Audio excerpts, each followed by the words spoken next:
নমস্কার সবাইকে আবার নতুন একটা ভিডিওতে ওয়েলকাম জানাই। অনেকদিন পর একটা নতুন ভিডিও নিয়ে আসছি। আজ চলে গেছিলাম আমরা কফি হাউসে, ইন্ডিয়ান কফি হাউস।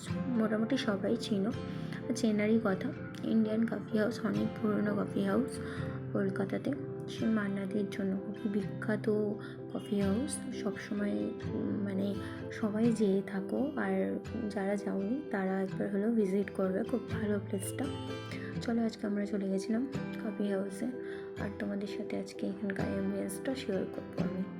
তো অনেকদিন পর ভিডিও নিয়ে আসছি। সবাই মোটামুটি জানোই, আমার ফেসবুক আর ইনস্টাগ্রাম সবাই মোটামুটি জানে যে 4 মাস হয়ে গেল আমার বাবাকে আমি হারিয়েছি। তার জন্য কোনো ভিডিওতে আমি আসতে পারছিলাম না, অনেকদিন পরেই ভিডিওতে আসলাম।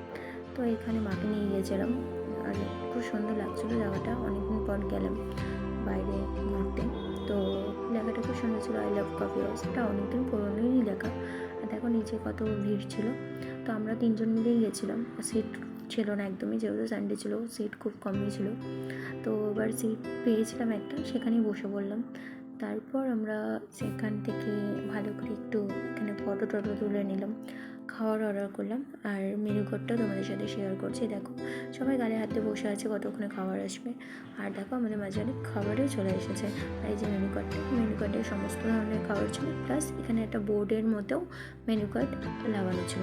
তো সেটা দেখেও অর্ডার করতে পারো, প্লাস মেনু কার্ড তো অবশ্যই শেয়ার করে, সেখানেও অর্ডার করতে পারো। তো চলো আমাদের বসে বসে টাইম স্পেন্ড করছিলাম সেখানে।